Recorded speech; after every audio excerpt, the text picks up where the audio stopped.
Admiral James Walker stood on the bridge of the EDF Valiant, his hands clasped behind his back as he stared at the endless sea of stars. The ship hummed beneath his feet, a comforting sound he had known for 20 years.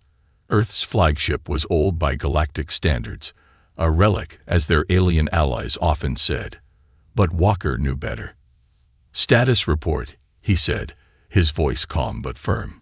Lieutenant Anna Miller looked up from her console. "All systems normal. Admiral, the fleet is in formation and ready for jump. Alliance coordinates received." Walker nodded.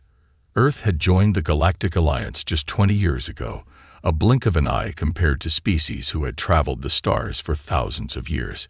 Humans were the newcomers, the primitives. It didn't help that Earth had insisted on keeping their own ship designs, rather than adopting Alliance standards. "Put me through to the fleet," Walker said. Miller tapped a few buttons, and a small light turned green. "Channel opened. Sir, this is Admiral Walker. In 10 minutes, we jump to the Vega system to assist the Alliance with what they're calling a minor border dispute with the Krull Dominion. Remember your training. Remember Earth. And remember, we show only what we need to show." Walker out. The last part was important. Earth Command had been clear. This mission was as much a test of Earth as it was about helping the Alliance. Show competence, but not everything. Not unless necessary. The Valiant's jump drive engaged with a deep hum that vibrated through the hull. The stars blurred, stretched, and then snapped back into place. The Vega system spread out before them, a bright yellow star surrounded by 8 planets and 2 asteroid belts. And ships, hundreds of them. The Alliance fleet was already assembled, sleek, glowing vessels that seemed to float effortlessly in space. No visible engines, no visible weapons, just smooth curves and pulsing lights. Next to them, Earth's 12 warships looked like ancient sailing vessels beside modern yachts. "Alliance command ship is hailing us," Miller said. On screen. The view screen flickered, and a blue-skinned alien appeared. Commander Xalis of the Trescent Fleet was tall and thin, with 4 arms and large pupilless eyes that seemed to look through Walker rather than at him. "Admiral Walker," Xalis said, his translator giving his voice an artificial smoothness. "Your fleet is late. The strategy meeting begins in 10 minutes. Try to keep up." The screen went dark before Walker could respond. Captain Tom Reed's face replaced Xalis on the screen. Reed commanded the EDF Intrepid, second only to the Valiant in size and firepower. "Friendly bunch, aren't they?" Reed said with a half-smile. "As expected," Walker replied. "Maintain formation and follow us in. And remember, show only what we need to show." Reed finished. "Got it, sir." The Earth fleet moved toward a massive space station at the edge of the system's inner planets. Its design was typical Alliance architecture, all curves and light, with no sharp edges or visible seams. The docking procedure was automated, with tractor beams gently guiding Earth's ships into their assigned bays. Walker, Reed, and Commander Maria Jackson from the EDF Defender made their way to the strategy room. The station's corridors were filled with representatives from a dozen different species, most of whom gave the humans curious or dismissive glances. The strategy room was a large circular chamber with a holographic display in the center. Alliance commanders already stood around it, talking among themselves. The hologram showed the Vega system and the expected approach vector of the Krull forces. Commander Xalis nodded curtly as the humans entered. Beside him stood Commander Zoril of the Vala fleet, a reptilian species known for their tactical brilliance. "Now that everyone is here," Xalis began, emphasizing everyone while looking at Walker, "we can discuss our strategy. The Krull have been making small incursions along this border for months. Intelligence suggests they will send a small fleet, perhaps 20 ships, to test our resolve." Zoril's forked tongue flicked out briefly. "We will position our main fleet here." He pointed to a spot near the system's 4th planet. and crush them with superior firepower. Walker studied the hologram. Something felt wrong. "What about the asteroid belt?" he asked. "It would make a perfect hiding spot for additional forces." The room went quiet, and then several alien commanders laughed. It was an unsettling sound, coming from so many different species.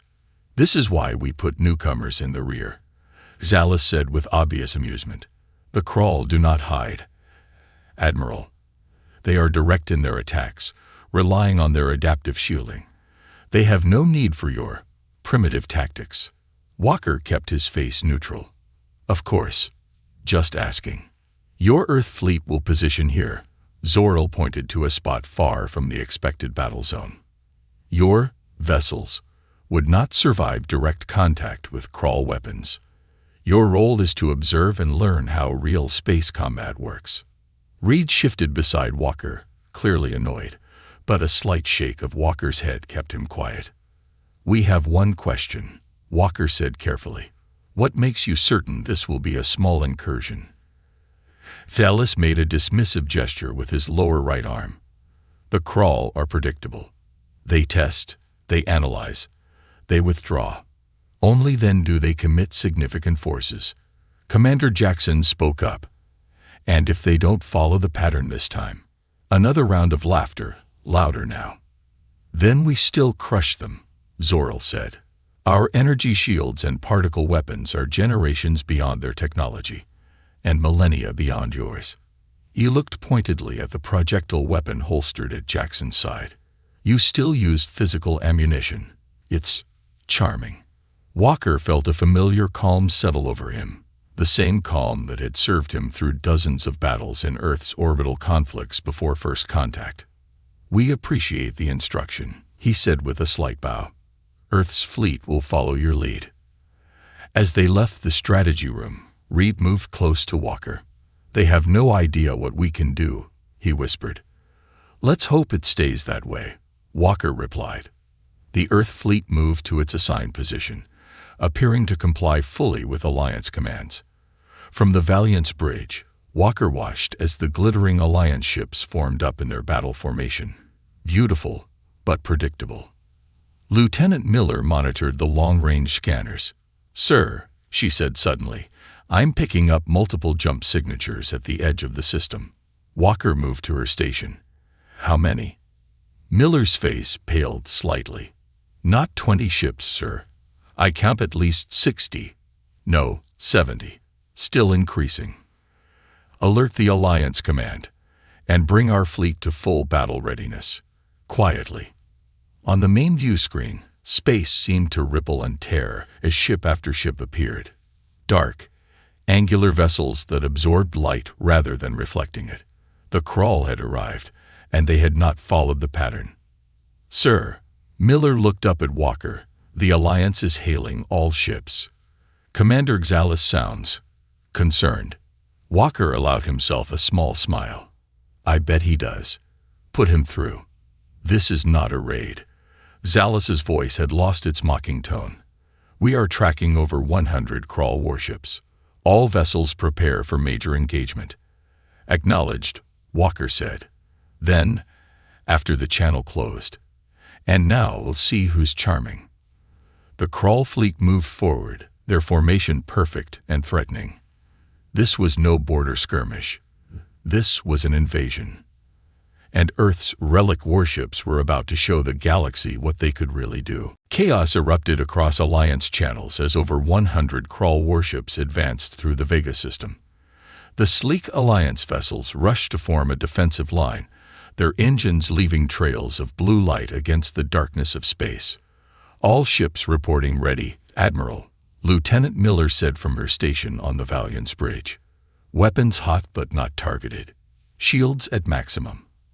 Admiral Walker nodded, watching the main view screen with narrowed eyes.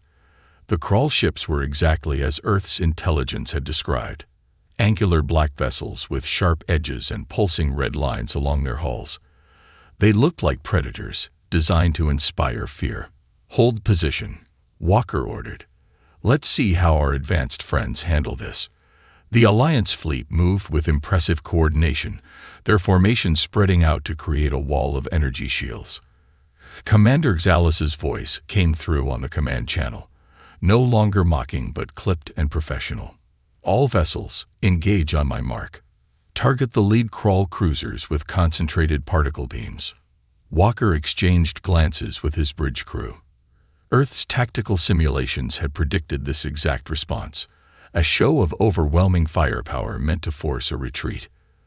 The Tresson and Volov ships fired in unison. Brilliant beams of energy lashed out across space, striking the front line of crawl vessels. For a moment, it looked devastating. Then the crawl ships shimmered, their hulls absorbing and dispersing the energy attacks. "They're adapting," Miller said, eyes fixed on her scanner. "The crawl shields are reconfiguring to match Alliance weapon frequencies." Walker nodded. As expected. What happened next stunned everyone. The crawl returned fire, but not with energy weapons. Small, missile-like objects launched from their ships, thousands of them, spreading out in swarms. "What are those?"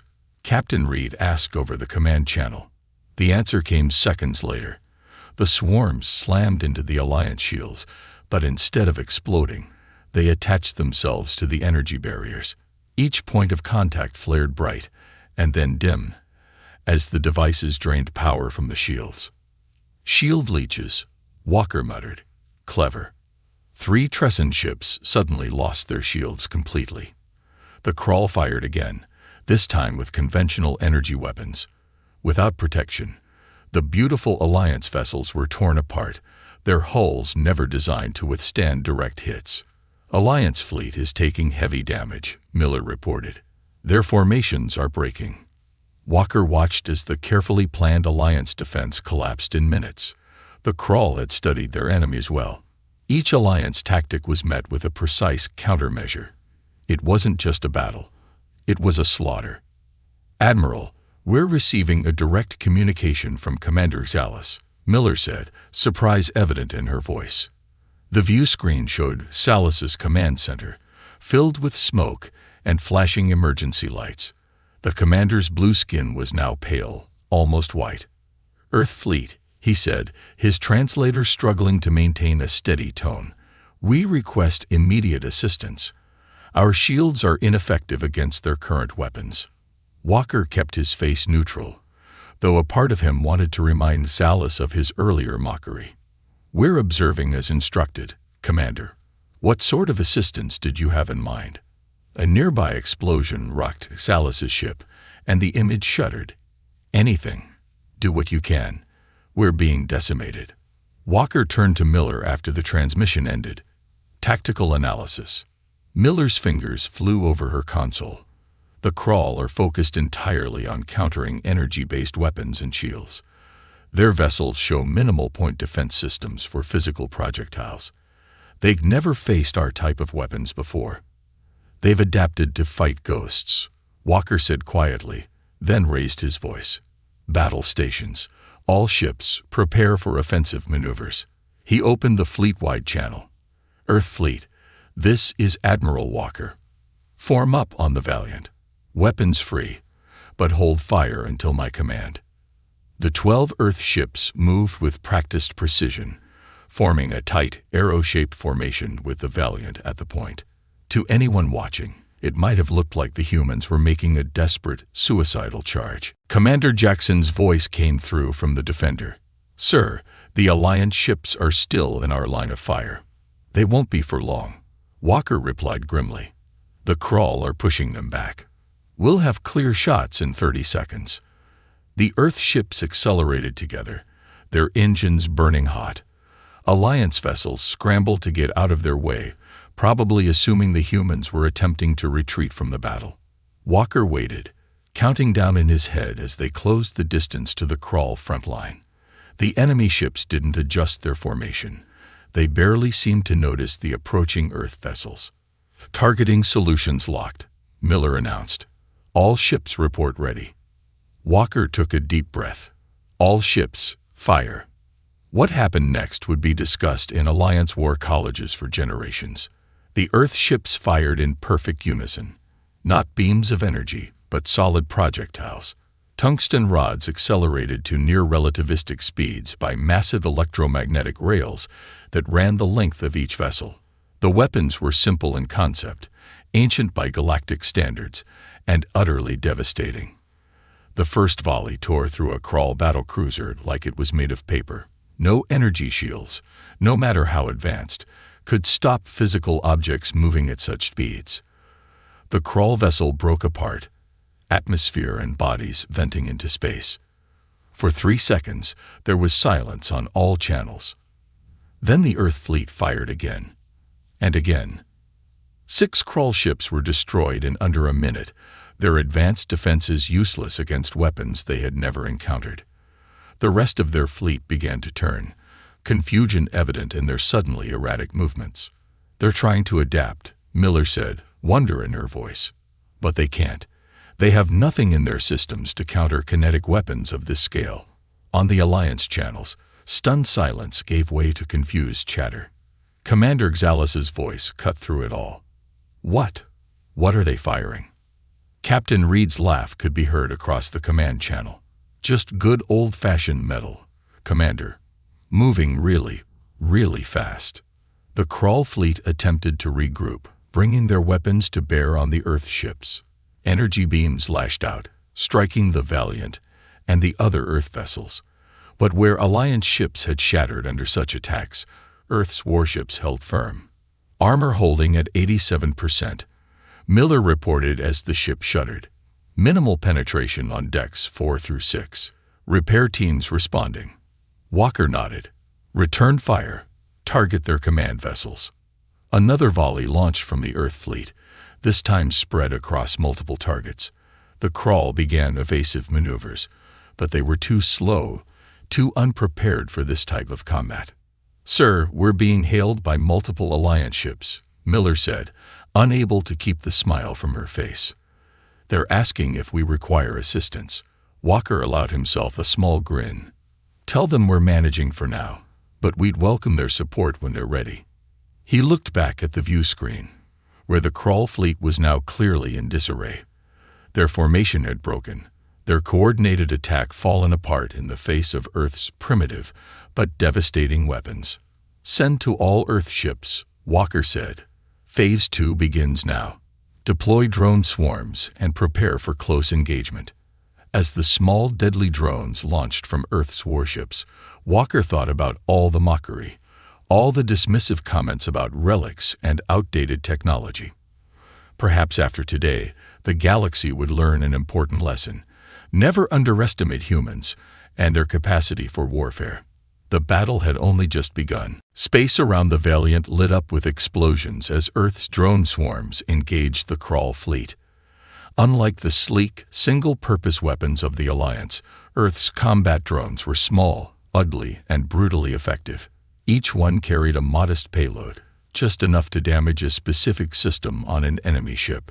Drones performing at 92% efficiency, Lieutenant Miller reported. Krull point defenses are overwhelmed. Admiral Walker nodded, watching the tactical display. The Krull ships were trying to target the drones, but there were simply too many. It was like trying to stop a flood with your hands. "Sir," Miller continued, "Alliance vessels are regrouping. Commander Xalas is requesting coordination information." Walker allowed himself a small smile. Just hours ago, the Alliance commanders wouldn't have dreamed of asking Earth for tactical advice. How quickly things change when survival was at stake. "Send them our drone control frequencies. Tell them to stay behind our ships and target any Krull vessel that breaks formation." The battle had shifted from an orderly engagement to a chaotic melee.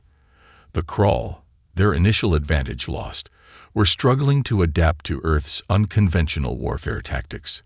Their ships were designed to fight energy weapons with energy shields, not solid projectiles and swarms of explosive drones.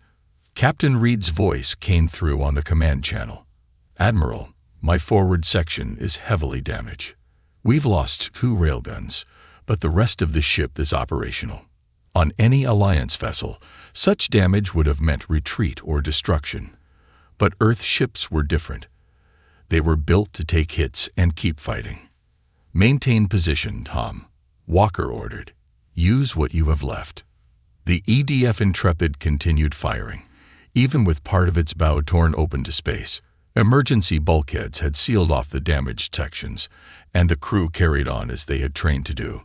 This was what set human ships apart. They were designed with the expectation of damage. Commander Jackson's Defender moved to support the Intrepid, positioning itself to cover the damaged ship's blind spots. The two captains didn't need orders to coordinate. They followed battle tactics developed over centuries of Earth's naval warfare. On the main view screen, Walker could see that several Alliance ships had begun to mimic Earth's formation. The beautiful, fragile vessels were trying to position themselves behind the sturdier human ships, using them as shields while firing their energy weapons through gaps in the formation. "They're learning," Walker observed. Miller nodded. "Yes, sir." "And the Crawl are losing their cohesion." The tide of battle had turned dramatically. The Crawl fleet, which had begun with such overwhelming force, was now scattered and defensive. Several of their ships were attempting to withdraw, but Earth's drones pursued them relentlessly. A massive explosion drew everyone's attention. One of the largest Crawl vessels had suffered a catastrophic reactor breach. The shockwave damaged nearby ships, creating even more confusion in the enemy ranks. "Status report," Walker demanded. Miller scanned her console. "Alliance fleet is down to 60% strength. Our fleet is at 85% combat effectiveness, though several ships have taken significant damage." Walker studied the tactical display. The Crawl still outnumbered them, but numbers meant little when your tactics failed. He opened a channel to the entire Earth fleet. "All ships, implement Formation Delta. Prepare for close quarters engagement." Earth's vessels began to move in what would have appeared to ancient eyes like a naval battle line. Ships positioned themselves side by side, creating overlapping fields of fire that no enemy could pass through without taking multiple hits. "The Crawl flagship is moving," Miller announced. "They're targeting the Intrepid specifically." Walker frowned. The enemy had identified Reed's damaged ship as a weak point. "Warn Captain Reed. All nearby ships provide covering fire." But it was too late. 3 Crawl cruisers converged on the Intrepid, their weapons concentrating on the already damaged sections of the ship. The Earth vessel shuddered under the assault, more of its hull peeling away into space. "Intrepid is reporting critical damage," Miller said, her voice tight. "Their main reactor is destabilizing." Reed's face appeared on the command screen. Blood ran down from a cut on his forehead, and smoke filled his bridge. "Can't hold her together much longer, James," he said, using Walker's first name for perhaps the first time in their long service together. "Abandon ship, Tom," Walker ordered. "Get your crew to the escape pods." Reed shook his head. "No time. And they'd just pick off the pods anyway." His expression hardened. "But I can make this count." Before Walker could respond, the Intrepid's engines flared to full power. The damaged ship turned and accelerated directly toward the largest Crawl cruiser. "Tom, don't," Walker began, but the channel had already closed. The bridge crew of the Valiant watched in stunned silence as the Intrepid slammed into the Crawl vessel at full speed. The resulting explosion engulfed both ships, and when the light faded, nothing remained but debris. "Captain Reed and the Intrepid are gone," Miller reported, her voice barely a whisper. "So is the Crawl cruiser." Walker stood rigid, his face a mask of control despite the loss of his friend. Note in the log: Captain Thomas Reed gave his life to save this fleet. His sacrifice will not be forgotten. He allowed himself one deep breath, then continued. "Now we finish this." All ships pressed the attack. No mercy. The Earth fleet surged forward with renewed determination. The Alliance vessels, witnessing Reed's sacrifice, followed close behind. For the first time, they fought as a single coordinated force. The Crawl flagship, a massive black vessel at the rear of their formation, began transmitting on all frequencies. The message displayed on the Valiant's screen in translated text. "Earth vessels. Identify your technology. What weapons are you using?" Walker's reply was brief. "Nothing new. Just iron, grit, and a few thousand years of practice. He closed the channel and turned to Miller. Target their flagship. All weapons. The Valiant's railguns charge, humming with power. The sound reminded Walker of ancient warships, of cannon fire and battleship guns, the old ways of war that humanity had never fully abandoned. As the Earth fleet closed in on the Krull flagship, Alliance vessels moved in perfect coordination with them for the first time. Commander Xalis' ship pulled alongside the Valiant, its energy weapons complementing Earth's kinetic arsenal. Perhaps Xalis' voice came through, more subdued than Walker had ever heard it. There is something to learn from your traditional methods, after all. Walker didn't respond. There would be time for talk later. Now was the time for action, for showing the galaxy that humanity's relics had teeth, and they knew how to use them. The combined fleet fired as one, and the Krull flagship disappeared in a blinding flash of light and heat. The battle wasn't over, but its outcome was no longer in doubt. Humanity had earned its place among the stars not despite its warlike past, but because of it. The destruction of the Krull flagship sent shockwaves through what remained of their fleet. For the first time since the battle began, the enemy ships broke formation completely, some turning to flee while others fought with desperate fury. Admiral Walker watched from the Valiant's bridge as the combined Earth Alliance fleet pressed their advantage. His uniform was stained with sweat, and his eyes burned from the smoke that lingered in the air despite the environmental systems working overtime. "Damage report," he ordered, his voice rough from shouting commands over the past 3 hours. Lieutenant Miller looked up from her console. Decks 3 through 7 reporting hull breaches, all contained by emergency bulkheads. Railguns 2 and 5 are offline. Drone reserves at 43%. Casualty reports coming in from all ships. Her voice faltered slightly. But our combat effectiveness is still at 70%. Walker nodded grimly. They had lost good people today. The Intrepid was gone with all hands, and every other Earth ship had taken damage. But they were still fighting, still effective, while the Krull fleet was falling apart. "Sir," Miller continued, "Commander Xalis is requesting a direct channel." "Put him through." The Tressan commander appeared on screen. His blue skin was now ashen gray with fatigue, and one of his 4 arms was bandaged. "Admiral Walker," Xalis said, his tone respectful for the first time. "My tactical officers have analyzed your combat data. We believe the remaining Krull forces are attempting to regroup near the outer planet. If they succeed, they could mount another attack." "Agreed," Walker replied. "What do you propose?" The question seemed to surprise Xalis. Just hours ago, he wouldn't have bothered asking the primitive human for tactical input. Now, he was seeking it. "My remaining ships have adapted our weapons based on your tactics.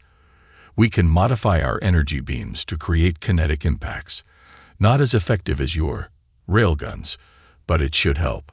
"Good," Walker said. "Have your fastest ships harass their flanks. Keep them from regrouping. My fleet will drive straight up the middle." "That would expose your vessels to concentrated fire," Xalis objected. Walker's mouth curved in a grim smile. "That's what our armor is for, Commander." After the transmission ended, Commander Jackson from the Defender contacted the Valiant. "Admiral, the Defender's forward armor is at 30%. We'll take heavy damage if we push straight in." "Understood, Maria," Walker said. "But we need to keep their attention on us while the Alliance ships hit their flanks. Can your ship take it?" Jackson didn't hesitate. "Yes, sir. We'll hold together." Walker turned to his bridge crew. "All hands, prepare for maximum acceleration. Weapons crews, load armor-piercing rounds. Medical teams on standby." The remaining Earth ships formed a tight wedge formation with the Valiant at the point. Their engines burned hot and bright as they accelerated toward the regrouping Krull vessels. Behind them, the more nimble Alliance ships spread out in a wide arc, preparing to strike from multiple angles. "They're targeting us," Miller warned as the distance closed. "All Krull weapons converging on our formation." Walker gripped the railing of his command station. "Steady," Hold course. The first hits came seconds later. Energy beams and plasma bolts slammed into the Earthship's armor. Metal glowed, and in some places, vaporized under the assault.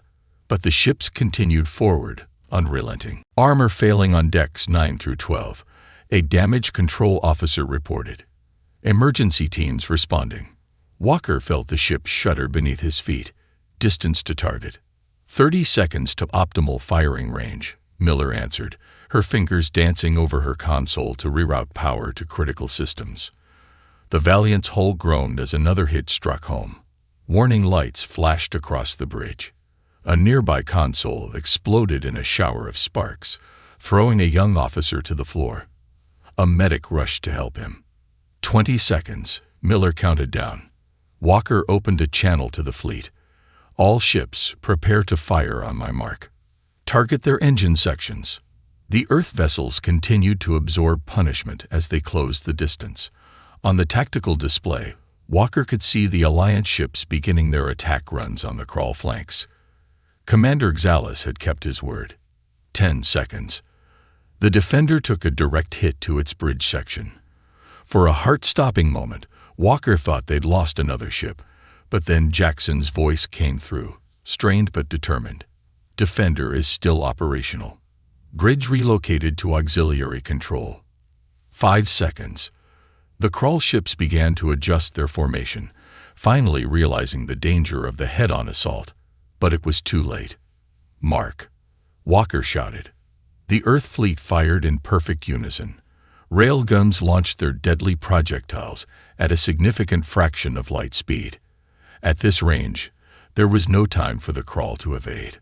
The tungsten rods tore through their hulls, shredding engine compartments and weapon systems. Simultaneously, the Alliance ships struck from both sides, their modified energy weapons causing actual physical impacts rather than the easily deflected beams they had used before. The Krull fleet, caught in this devastating crossfire, began to break apart.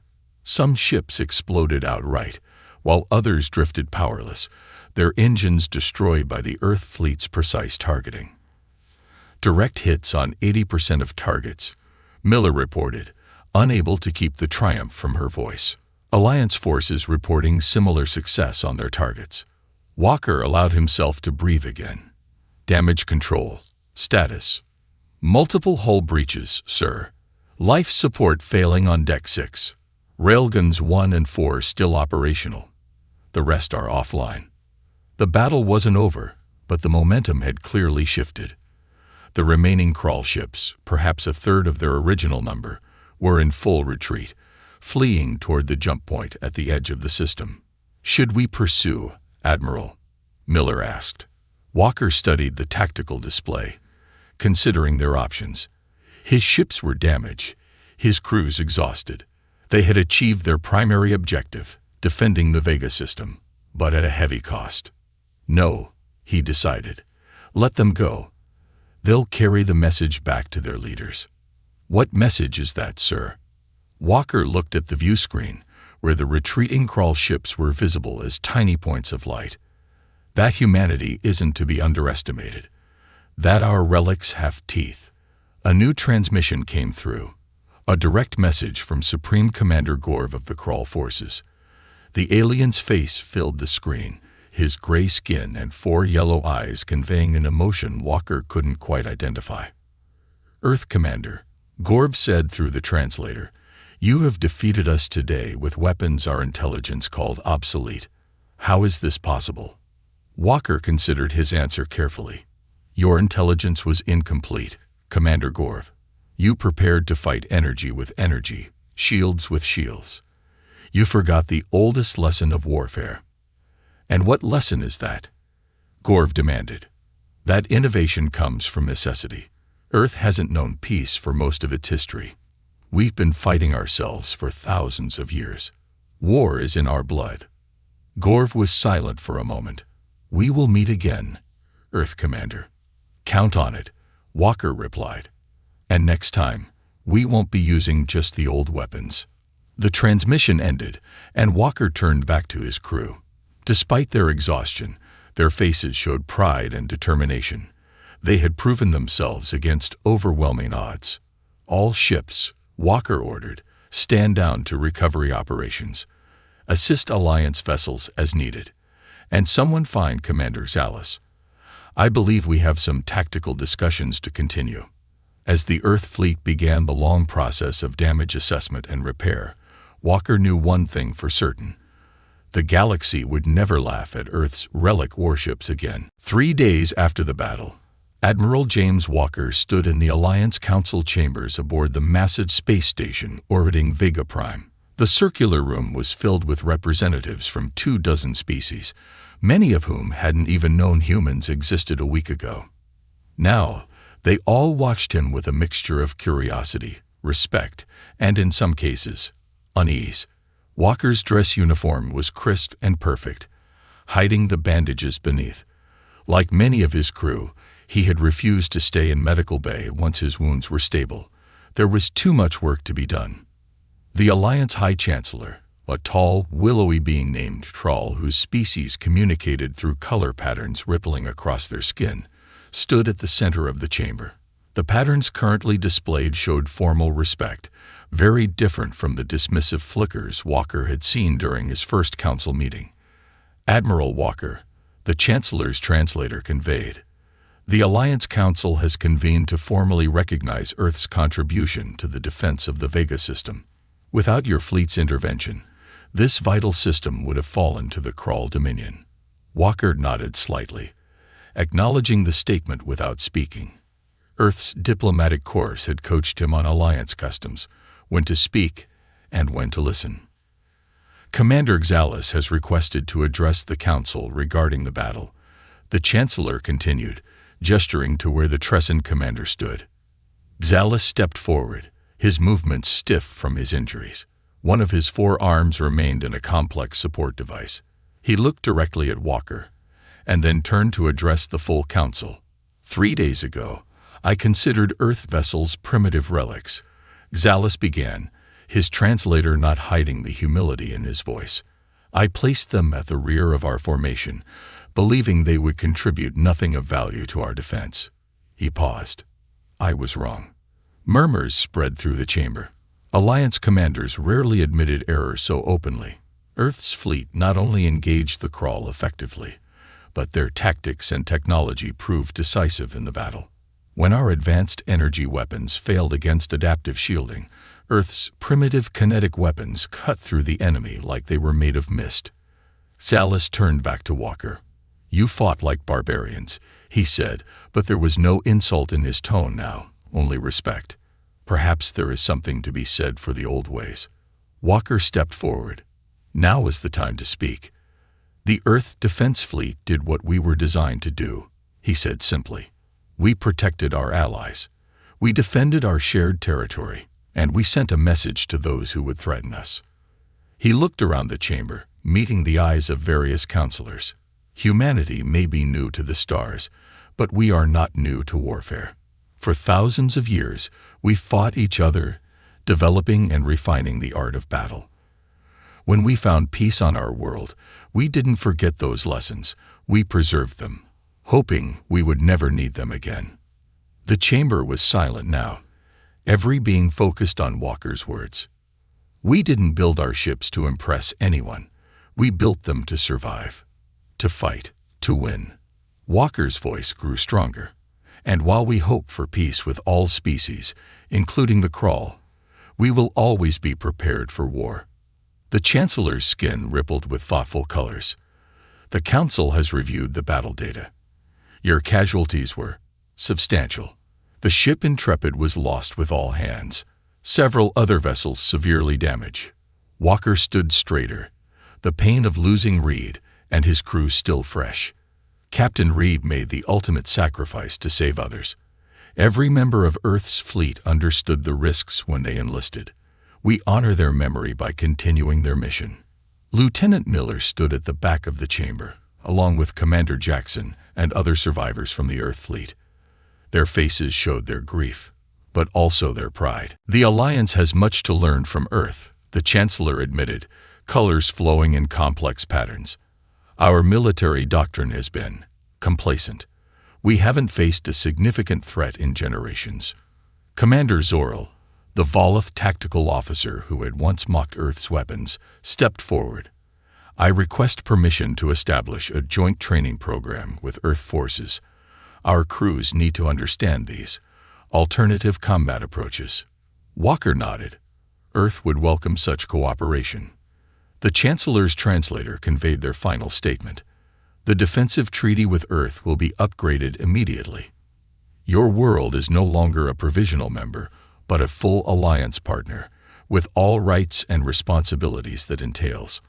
As the formal meeting concluded, Walker found himself surrounded by alien military officers, all asking questions about Earth's weapons, tactics, and training programs. The mockery was gone, replaced by genuine interest and respect. Commander Xalis approached him last. I must ask, Admiral, did you know? When you positioned your ships at the rear, were you already planning your attack strategy? Walker allowed himself a small smile. We always plan for multiple scenarios, Commander. It's another old habit. Xalis made a gesture that Walker had learned was a sign of deep respect among Tressans. If the Krall return in greater numbers, as I fear they will, the Alliance will need Earth's old habits more than ever. Later, alone in his temporary quarters on the station, Walker read through the casualty reports one more time. The names and faces of those lost weighed heavily on him. He opened a secure channel to Earth Command, where General Laura Hayes awaited his report. The mission was successful, Walker began. The Krall were repelled, but at significant cost. Hayes nodded, her expression solemn. Captain Reed's family has been notified. He will receive the highest honors. And the others? The same, every one of them. Hayes paused. The manufacturing facilities are already working at full capacity, James. New ships, incorporating both our designs and selected Alliance technology. Not to replace what worked, but to enhance it. Walker looked out the viewport at the stars beyond. They won't be laughing anymore. That was never the goal. Hayes reminded him gently. Respect will do just fine. And we've earned that, Walker agreed. For now. As he ended the transmission, Walker noticed a flood of new messages on his terminal. Requests from across the Alliance, worlds asking for Earth Defense Forces, technological exchange proposals, military training programs. The galaxy had taken notice of humanity. In the void beyond the station, repair ships swarmed around the damaged Earth vessels. The Valiant's scared hull bore testament to the battle it had survived, but it would fly again, stronger than before. Lieutenant Miller knocked on his door. Despite her exhaustion, she stood tall. Sir, the crew is assembled in the station's memorial hall. They're waiting for you to speak about Captain Reed and the others. Walker nodded and rose to his feet, straightening his uniform. There would be time for diplomacy and planning later. Now was the time to honor those who had given everything to prove that humanity belonged among the stars.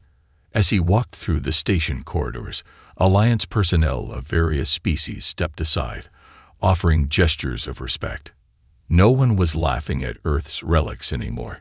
Instead, they watched with newfound appreciation, and perhaps a touch of fear, as the representatives of the galaxy's newest, most battle-ready species passed by. Humanity had found its place among the stars, not despite its warlike past, but because of it. The old ways, it seemed, still had much to teach the galaxy. The alarm blared through the Global Defense Force headquarters. Red lights flashed as men and women in uniform rushed to their stations. Commander Jack Davis ran his hand through his gray hair and took a deep breath. After 20 years of service, he thought he had seen everything. He was wrong. Sir, you need to see this, said Lisa Miller, the head of intelligence. Her usually calm face showed worry as she handed him a tablet. On the screen, a group of objects moved toward Earth from beyond Mars. They were not asteroids or any known space junk. They moved with purpose. How many? Jack asked. 17 large ships and about 40 smaller ones, Lisa replied. They're slowing down. They want us to see them coming. Jack nodded. They're making a statement. He looked at the room full of Earth's best military minds, all watching him. Alert all nations. But no panic. We need to appear strong. Within hours, the strange fleet reached Earth orbit. They were massive ships, like floating cities of metal and light. The largest one was 3 miles long with strange markings on its hull. It positioned itself above the Atlantic Ocean, where it could be seen from both American and European coasts. The message came on all frequencies and in perfect English. People of Earth, we are the Dominion. Your world is now under our protection and rule. Your leaders will meet with Lord Vex in 12 hours to discuss terms of your surrender. Jack and Lisa joined the hastily assembled team of Earth representatives, a mixture of military leaders, scientists, and politicians from major nations. They boarded a shuttle to meet the aliens on their flagship. Remember, Jack told the team as they approached the massive alien ship, show no fear. These beings crossed space to reach us. They're advanced, but that doesn't mean they're right to claim our world. The shuttle docked with a soft bump. The airlock opened to reveal a long hallway lit with a strange blue light. 2 tall figures waited for them. The aliens stood nearly 7 feet tall. They had pale blue skin that seemed to shimmer like fish scales. Their 4 eyes, 2 large ones and 2 smaller ones above, blinked at different times. They wore what looked like armor but moved like fabric. Follow, one said simply. Its mouth didn't match the words. Some kind of translator, Jack thought. They were led to a large room with a round table. At the far end sat a larger alien with red markings on its armor. This was clearly Lord Vex. Earth representatives, Vex said, his voice deep and slow. I am pleased you have come without trouble. Jack noticed something right away. The aliens moved carefully, as if each step took effort. The air in the room felt thick with extra oxygen, but the gravity seemed standard. Lisa caught his eye. She had noticed too. Lord Vex, said the United Nations Secretary, we come to understand why you have entered Earth space unannounced. Vex made a sound like small bells, possibly laughter. There is no Earth space. There is only Dominion space, which now includes your little world. I have come to inform you of reality, not to ask permission. Jack stepped forward. Perhaps we can discuss trade instead of surrender. Earth has many resources. Silence. Vex cut him off. Your species has barely left its own atmosphere. Your weapons are toys compared to ours. You have no allies. You are alone and helpless. Vex touched a control panel, and a hologram appeared. It showed planets being destroyed, species being enslaved. The Dominion has conquered hundreds of worlds. Some chose to fight. The hologram showed planets being bombarded from orbit. They no longer exist. And those who surrender? Lisa asked. They serve. Vex replied simply. Your people will mine resources, grow food for our armies, and provide workers. In return, we allow you to live. How generous, Jack said, trying to keep his voice steady. When do you expect our answer? You have 30 Earth days to prepare your people for their new role. After that, we begin resource collection with or without your cooperation. Vex stood up, clearly ending the meeting. But as he did, he grabbed the table for support. Jack saw it clearly. These aliens were struggling with Earth's gravity, and when Vex breathed, his chest moved rapidly, like someone not used to the air. As they were escorted back to their shuttle, Lisa whispered to Jack, "Did you see how they moved? And their reaction times are slow. When you reached for your water, the guard took nearly a full second to react." Jack nodded. Something's not right. These beings have amazing technology, but physically, they're weak. Lisa finished. Back on Earth, news of the alien ultimatum spread quickly. People panicked. Some rioted. Others prayed. World leaders argued about whether to fight or surrender. In a secure underground facility, Jack and Lisa met with Dr. Alan White, Earth's leading expert on human evolution. "You're right," Dr. White said after hearing their observations. Based on their movements and breathing patterns, these aliens evolved on a world with much lower gravity and less oxygen than Earth. How does that help us? Jack asked. Their ships can still destroy us from orbit. Dr. White smiled for the first time. For years, I studied what makes humans unique compared to other Earth species. Our endurance, our adaptability, our ability to survive in almost any climate. We evolved on a harsh world that killed 99% of all species that ever lived here. He pulled up a diagram on his computer. If these aliens come from a low-gravity, low-oxygen world, then humans would seem like superhumans to them. Our strength, speed, and endurance might be extraordinary by their standards. Lisa leaned forward. Can we use that? Maybe, Dr. White said, but we need more information, and we need a plan that doesn't involve them bombing us from space. Jack thought for a moment. Then we play along. We act defeated. We let them think we're helpless while we learn more about them. And then? Lisa asked. Jack's eyes hardened. Then we show them exactly how wrong they are about Earth. As the three of them began forming a plan, the Dominion ships hovered above Earth's major cities like storm clouds.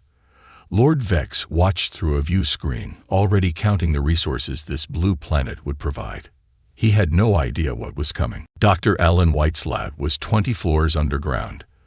The world above might be in panic, but down here, the scientist worked with calm focus. Large screens showed data and images of human DNA next to what little they knew about the aliens. Look at this, Dr. White said to Jack and Lisa. He pointed to a chart. Humans evolved on a planet with high gravity compared to most habitable worlds. Our muscles, bones, and hearts developed to work against Earth's pull. Jack crossed his arms. You're saying we're naturally stronger than them? Much stronger, I think, Dr. White nodded. And that's not all. Earth's atmosphere has more oxygen than many planets. Our lungs evolved to use this rich air. The aliens were breathing fast in your meeting because our air is like being on a mountain peak for them. Lisa studied the screens. So we have physical advantages, but their ships and weapons are still far beyond ours. True, Dr. White admitted, but there's something else interesting. He pulled up new images. These are scans we took of their ship during your visit. Their technology follows certain patterns. They're advanced in space travel, energy weapons, and shields, but their computer systems seem different. Different how? Jack asked. A new voice answered from the doorway. Their computers are actually behind ours in some ways. They turned to see Dr. Tom Reed, the military's top technology expert. He was a short man with thick glasses and quick movements. Their communication systems are less secure than ours, Dr. Reed continued. They use predictable patterns. It's like they never had to worry about hackers or cyberwar. Because they were always the strongest, Lisa realized. They never needed to hide their signals or protect against attacks. Jack sat down, thinking hard. So we're physically stronger in Earth conditions, and we might have advantages in certain technologies. Can we use this? Maybe, Dr. Reed said. I've been studying the signals between their ships. With the right team, I think we could create a virus to disrupt their communications. And I know someone perfect for that job, Lisa said. Kate Brown. She was a hacker before the government recruited her. She's the best coder we have. Jack nodded. Get her here. Now. 3 days later, Kate Brown stood in front of a wall of computers. She was young, with dyed blue hair and fingers that moved across keyboards faster than most people could follow. Their systems are alien, but code is code, she explained to the others. They use quantum communications, but the protocols are simple. Almost arrogant. Can you get into their systems? Jack asked. Kate grinned. Already have. They don't even know I'm watching. And I think I can do more than just watch. While Kate worked on the cyber attack, Jack met with Major Sam Wilson in a large training room. Sam was the leader of Earth's most elite Special Forces team. 12 men and women who had trained together for years. Your team needs to prepare for something new, Jack told Sam. Fighting in alien ships, possibly in different gravity. Sam, a tall woman with short black hair and serious eyes, nodded. What about weapons? We'll use theirs if possible, Jack replied. We need to train your people to move quickly, exploit the aliens' weakness in our gravity, and use whatever you find on their ships. My team can adapt, Sam said confidently. But how do we get on their ships in the first place? Jack smiled grimly. We're going to let them capture us. Over the next weeks, as the Dominion deadline grew closer, Earth worked on 2 plans at once. On the surface, world leaders appeared to argue and panic. News reports showed people preparing for surrender.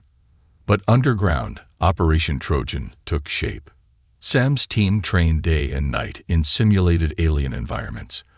They practiced moving in lower gravity, fighting with alien weapon mock-ups, and working in the dark. The aliens are used to being stronger than everyone they meet, Sam told her team. They won't expect humans to be able to overpower them. We'll use that surprise. Meanwhile, Kate and her team of computer experts built their virus. They called it Hercules, a small piece of code that could grow to massive strength once inside the alien systems. It will spread through their communication network, Kate explained to Jack and Lisa. When we activate it, it will send false orders, shut down weapons, and open doors.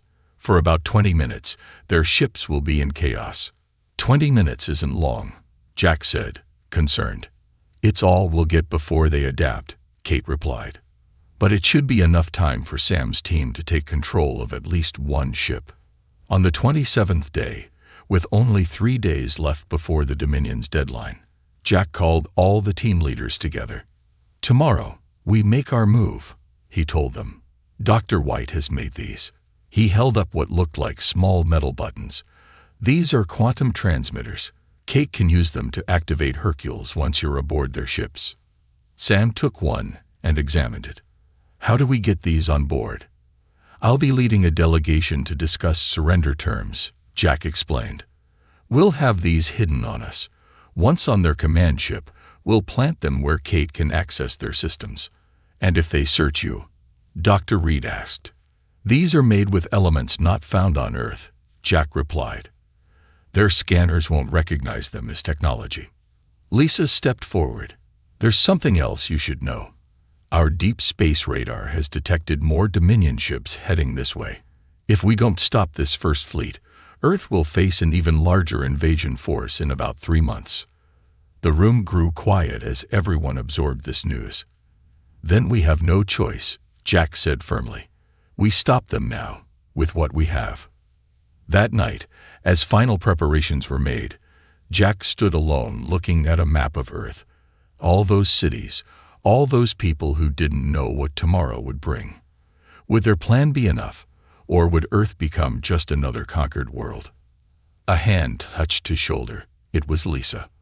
We'll succeed, she said quietly. They thought they found a weak, helpless planet, but they found humans instead. Jack nodded, his resolve strengthening. Tomorrow, they'd learn exactly what that means. Across the solar system, aboard his command ship, Lord Vex received reports of Earth's apparent preparations for surrender. He smiled, showing rows of sharp teeth. Another world falls to the Dominion, he told his officers. Prepare the harvesting ships. The aliens had no idea that Earth was about to show its true strength. The morning of the counterattack arrived with a red sunrise. Jack Davis adjusted his formal uniform and looked at the small team beside him. Lisa Miller wore a simple black suit, hiding several of the quantum transmitters in her pockets. 4 other officials, all actually members of Sam Wilson's Special Forces team, stood ready. Remember, Jack told them quietly, act defeated. Broken. They need to believe we're coming to surrender. Their shuttle rose through the clouds toward the massive Dominion command ship. Jack watched Earth grow smaller below them. So much depended on the next few hours.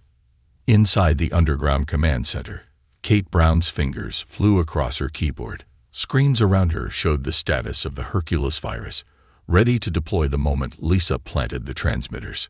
Connection to shuttle stable, Kate reported to Dr. Reed, waiting for the signal. Major Sam Wilson and the remaining 7 members of her team waited in a second shuttle, hidden behind a small moon. They wore black combat suits designed for maximum movement. Team 2 ready, Sam radioed to Earth, waiting for Jack's signal. The first shuttle docked with the Dominion command ship. As before, alien guards met them in the airlock. Jack noted how the aliens' 4 eyes blinked in sequence, how their breathing seemed rapid in Earth's oxygen mixture that had been pumped into their ship for the human visitors. "Follow," said one guard, just as before. They were led through long corridors of metal and strange glowing materials. Jack memorized every turn, every door. Lisa walked with her head down, playing the part of the defeated while her eyes missed nothing. This time, they were taken to a much larger room. Lord Vex sat on what looked like a throne, surrounded by at least 20 lesser aliens in military dress. "Commander Davis," Vex said, his voice echoing in the large space, "have you come to accept the Dominion's generous terms?" Jack stepped forward and bowed his head slightly. "Lord Vex, Earth's leaders have considered our options. We wish to discuss the details of our surrender." Vex made that bell-like laughing sound again. "There are no details to discuss. You submit completely or face destruction." "Of course," Jack said, keeping his voice humble, "but we need to understand our role. How many workers will you need? What resources are most valuable to the Dominion?" As Jack kept Vex talking, Lisa slowly moved around the room, pretending to study a wall decoration. She pressed one of the small transmitters against the wall where it stuck like a tiny metal beetle. Near a control panel, she placed another. "Your questions are tedious," Vex finally said. "You will provide whatever the Dominion demands, whenever we demand it." He waved a long-fingered hand dismissively. "Take them to the holding room while I prepare the formal surrender broadcast." As planned, the guards led Jack's team to a smaller room with a table and chairs. Once the doors closed, Jack tapped a pattern on his wrist device. 3 short, 2 long. The signal to Sam's team. In the command center on Earth, Kate saw the transmitters come online. "I've got connection," she shouted, launching Hercules. Now, her virus shot through the quantum link, spreading instantly through the alien ship systems. Warning lights began flashing throughout the Dominion vessel. "What is happening?" demanded an alien officer on the bridge. Before anyone could answer, the ship's artificial gravity fluctuated wildly. For the aliens, already struggling with Earth normal gravity, the sudden increase was crippling. Many fell to their knees. In the holding room, Jack and his team felt the gravity shift. "Now," he ordered. The 4 disguised soldiers attacked the guards. What would have been an even fight on the aliens' homeworld was no contest in Earth-like gravity. The guards moved slowly, their muscles straining against a pull they weren't evolved to resist. The humans, by contrast, moved like lightning. Within seconds, the guards were unconscious, and the team had their weapons, strange rifle-like devices that fired energy pulses. "Lisa, stay here and keep planting transmitters," Jack ordered. "We're heading for the bridge." Meanwhile, Kate's virus raced through the Dominion fleet. Ship communications went dark. Navigation systems showed false readings. Weapons targeting failed. In the chaos, Sam Wilson's shuttle approached the command ship undetected. They docked at a maintenance airlock that Kate had unlocked remotely. "We're in," Sam reported, moving to engineering. On the bridge of the command ship, Lord Vex raged. "What is happening? Restore communications." A junior officer stumbled toward him, fighting the increased gravity. "Lord, all systems are compromised. We've lost contact with the fleet." "Impossible," Vex shouted. "These primitives can't." The bridge doors slid open. Jack and his 3 soldiers rushed in, alien weapons raised. "Actually, we can," Jack said. The bridge crew reached for weapons, but moved as if underwater. Jack's team fired precisely, hitting control panels rather than aliens. Sparks flew as more systems failed. Vex stood, his face contorted with rage and effort against the gravity. "You dare," he hissed. "We dare," Jack replied, aiming his weapon at Vex's chest. "Now order your fleet to stand down, or we'll see how well your species does in even higher gravity." Across the solar system, the Dominion fleet drifted in confusion. Some ships collided as navigation failed. Others fired at phantom targets created by Kate's virus. On Earth, hidden installations powered up.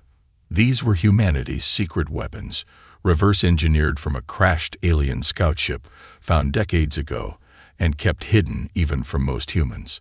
Giant electromagnetic pulse generators aimed at the smaller Dominion ships.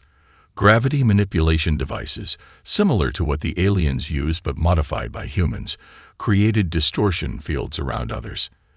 In the command ship's engineering section, Sam's team secured the main power core. "Engineering is ours," she reported to Jack. "We can shut down life support if needed." Jack nodded grimly at Vex. "Your fleet is disabled. Your command ship is captured. Earth is not surrendering today." Vex stared in shock. "How? You're primitives. You barely leave your atmosphere." "We let you think that," Jack said. "We let you think we were weak. But humans have one advantage you never considered." "What advantage?" Vex asked, his voice no longer confident. Jack smiled. "We evolved on the most dangerous planet you've ever encountered. And that made us stronger than you could imagine." Outside the viewports, they could see Dominion ships losing altitude, some crashing into the ocean as Earth's hidden weapons took their toll. Lisa's voice came through Jack's communicator. "All transmitters placed. Kate has control of the entire command network." "Good," Jack said. He turned back to Vex. "Now let's discuss the terms of your surrender." The alien commander could only stare in disbelief at the humans who had just turned his invasion into a stunning defeat. The counterattack had worked. Now Earth needed to prepare for what would come next. Lord Vex stood surrounded by human soldiers on his own bridge. He had never known such shame, but he was not ready to admit defeat. "You may have surprised us," he said to Jack, "but this is far from over. The Dominion does not lose wars." Jack watched as the alien pressed a hidden button on his armor. "What did you just do?" Vex's mouth formed what might have been a smile. "I ordered our ground forces to deploy. Even now, thousands of our warriors descend to your cities. They wear battle suits that will compensate for your gravity. They carry weapons that can level buildings. On the screens around them, they could see hundreds of smaller ships breaking away from the main fleet. These ships had been shielded from Kate's virus by separate systems. Landing craft, Lisa said, her voice tight with concern. Jack immediately activated his communicator. "Kate, can you stop those smaller ships?" Kate's voice came back stressed but determined. "Working on it, but they're on isolated systems. I need time." "Time we don't have," Jack replied. He turned to Lisa. "Alert all Earth defense forces. The ground war is starting." Across the globe, Dominion landing craft broke through the clouds. They touched down in major cities: New York, Beijing, London, Moscow, Tokyo. Ramps opened, and alien soldiers marched out wearing powered armor suits that made them look twice their normal size. In New York, Lieutenant Mike Torres led a small unit of 30 soldiers. They had been prepared for this possibility. They hid in buildings around Times Square where a Dominion ship had landed. "Remember your training," Mike told his people over the radio. "They're stronger in those suits, but the suits have weaknesses. Aim for the joints and power sources." The aliens moved through the streets, firing energy weapons that turned cars into melted metal. They expected terrified civilians, easy conquest. Instead, they found empty streets. The people had been evacuated days before. From windows and rooftops, Mike's soldiers opened fire. They used special EMP rifles developed by Dr. Reed, weapons designed to short-circuit the alien suits. "Focus fire on the lead alien," Mike ordered. 20 rifles fired at once. The alien's suit sparked, then froze in mid-step. The creature inside struggled but couldn't move. The other aliens turned toward the attack, but they were slow to react. Before they could locate all the human positions, 5 more of their suits failed. "Move to Phase 2, Mike ordered. His soldiers threw small devices that looked like tennis balls toward the aliens. These bounced along the ground, then burst into clouds of thick smoke. To human eyes, this was ordinary smoke, but it contained particles specifically designed to block the aliens' vision spectrum. Blind, and with many of their suits failing, the aliens still outnumbered the humans. They fired wildly into buildings. Mike and his team used the confusion to change positions. They understood urban fighting in ways the aliens didn't. They used sewers and building connections to flank the invaders. "Now," Mike yelled. His soldiers emerged from new positions, catching the aliens by surprise again. More suits failed under the EMP barrage. The remaining aliens, desperate now, switched to hand weapons and charged the nearest human position.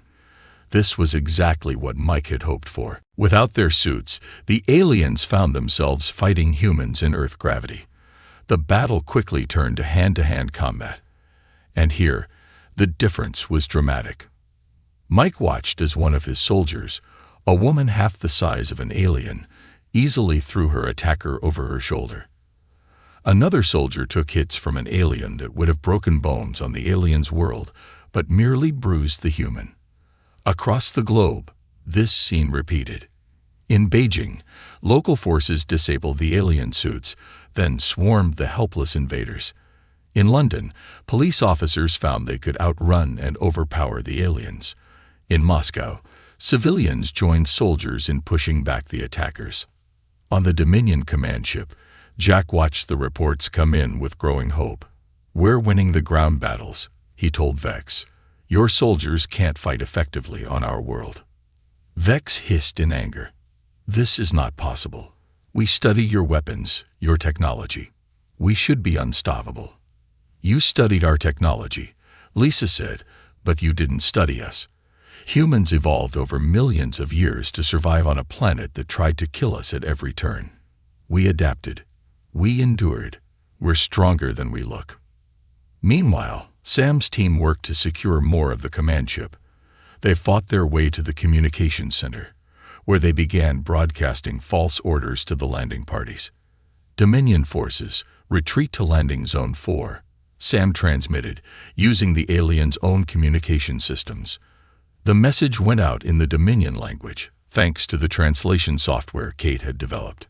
Confused aliens across New York began moving to what they thought was a rally point. Instead, they walked into an ambush.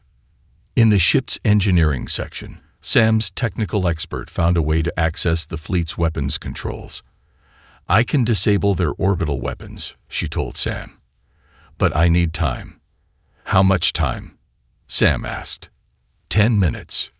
Sam nodded. "We'll hold this position. Get it done." On the bridge, Vex received an urgent message from his second-in-command. "Lord, our ground forces report confusion and heavy resistance. The humans are much stronger than our intelligence suggested, and someone is broadcasting false orders on our secure channels." Vex looked at Jack with new understanding. "You planned for this all along." Jack nodded. "From the moment you arrived. We knew we couldn't match your ships or weapons, so we let you think we were beaten. We let you come down to fight us face to face, and now you're learning what happens when you underestimate humans." Vex's 4 eyes blinked rapidly, a sign of distress in his species. "I still have one option left." He pressed another control on his armor. "I have just ordered the remaining ships to begin orbital bombardment. If we cannot have your world, no one will." Jack felt cold fear run through him. This was the one thing they hadn't fully prepared for. He hit his communicator. "Kate, Vex has ordered bombardment. Can you stop it?" Kate's voice came back, strained but determined. "Working on it. Dr. White is activating the quantum disruptor now." Deep under the Rocky Mountains, Dr. White stood before a massive device built from the combined knowledge of Earth's best scientists. It was their last resort. A quantum communication disruptor that could sever the connection between the Dominion ships. "Activating now," Dr. White said as he pressed the final sequence. The machine hummed to life, sending invisible waves across Earth's orbit. One by one, the Dominion ships lost contact with each other and their command ship. Vex watched in horror as the screens on the bridge went dark. "What have you done?" Jack smiled grimly. "We've shown you that Earth is never helpless. Now, about those surrender terms. 1 week after the failed invasion, Earth looked different. Damaged Dominion ships sat in fields and oceans, being studied by eager human scientists. In New York, London, and other cities, cleanup crews worked to repair the limited damage from the ground battles. In Washington, D.C., inside a heavily guarded building, Jack Davis and Lisa Miller prepared for another meeting with Lord Vex. This time, the meeting would be on Earth's terms. "Are you ready for this?" Lisa asked Jack as they walked toward the conference room. Jack straightened his uniform. "As ready as I'll ever be. It's not every day you negotiate with an alien empire." The conference room had large windows overlooking the city. Sunlight poured in, making the room bright and warm. 6 human leaders sat at one side of the long table, representing Earth's major nations and military forces. The door opened, and Lord Vex entered with 3 other aliens. They moved carefully in Earth's gravity, which they now understood was much stronger than their home world. Without their technology advantage, they seemed smaller, less threatening. "Lord Vex," Jack said, not standing. "Please be seated." Vex sat slowly, his pride clearly wounded. "Commander Davis, I am here to discuss terms as you requested." "Good," Jack replied. "First, let me introduce Dr. Alan White, who has something interesting to share." Dr. White stood and activated a large screen on the wall. It showed images of Earth's long history. "Lord Vex, we've studied your technology and your biology," Dr. White began, "and we've made some fascinating discoveries. Your species evolved on a world with 1/3 of Earth's gravity and much less oxygen. Your planet had few predators or natural disasters." White showed more images: early humans fighting for survival, adapting to ice ages, surviving volcanic eruptions, and meteor impacts. Humans, by contrast, evolved on a world that tried to kill us at every turn. We survived ice ages, massive volcanic eruptions, meteor impacts, and countless predators. We adapted. We grew stronger. Our bodies became efficient at using oxygen. Our muscles developed to work in high gravity. Our minds evolved to solve problems and innovate. Vex watched the screen, his 4 eyes blinking in different patterns. "This explains much about your unexpected strength. But what is your point?" Dr. White continued. "The Dominion became powerful through technology, not evolution. You found easy worlds to conquer, but Earth was never going to be an easy conquest." Jack took over. "Which brings us to our terms. We will not join the Dominion as a conquered world. Instead, we propose an alliance." Vex made a sharp sound, surprise in his language. "Alliance? After we try to conquer you?" "Yes," Jack said simply. "We've studied your empire. You've grown complacent. You haven't faced real challenges in centuries. That's why we were able to defeat your forces so easily. And why would we ally with you?" Vex asked, his voice less confident than before. Lisa spoke up. "Because we have things you need, and you have things we need." She activated another screen, showing human innovations the aliens hadn't seen before. "Humans think differently than your species. We solve problems in ways you haven't considered. Our computer security, our encryption methods, our biological adaptations, all these could strengthen the Dominion." "And in return?" Vex asked. "Faster than light travel," Jack said. "Energy production methods. Access to the wider galaxy."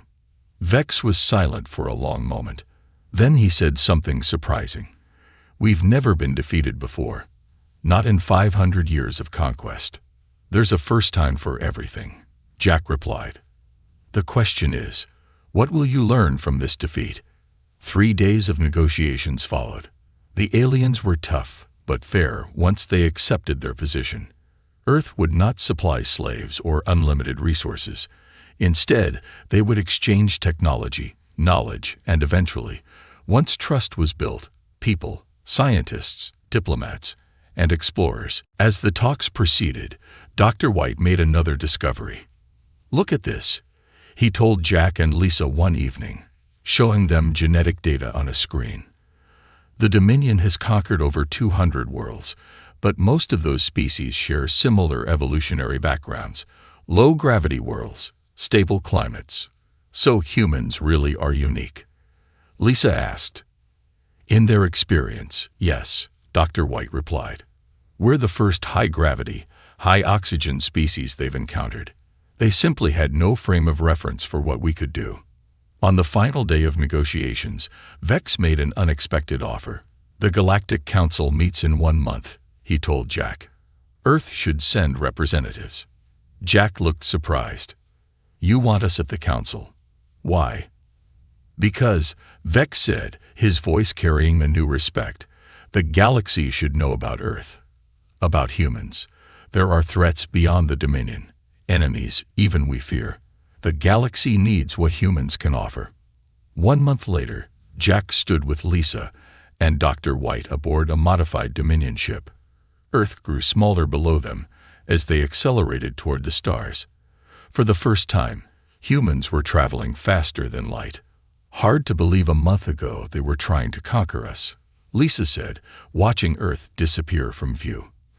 And now we're going to represent Earth at a council of alien species, Dr. White added, his eyes wide with excitement. Jack looked at the stars ahead. Vex told me something interesting yesterday. He said there are 17 major powers in the galaxy. Most have been stable for thousands of years. They've grown comfortable, set in their ways. And now here come humans, Lisa said with a small smile. Adaptable, innovative, stronger than we look. Exactly, Jack replied. We're going to change everything for them. The ship jumped to faster than light speed, carrying the first humans beyond their solar system. Earth was no longer alone, no longer isolated. And the galaxy would soon learn what the Dominion had discovered the hard way, that the third planet from an ordinary yellow star had produced something extraordinary, humans. As they approached the massive space station, where the Galactic Council met, Jack prepared his opening words carefully. He would tell the assembled representatives of 17 galactic powers about Earth, about humanity's long journey, about their unexpected strength and endless adaptability. He would begin with the same message he had given Vex. We come seeking friends, not subjects. But make no mistake, Earth is never helpless. And the galaxy would never be the same again. The end.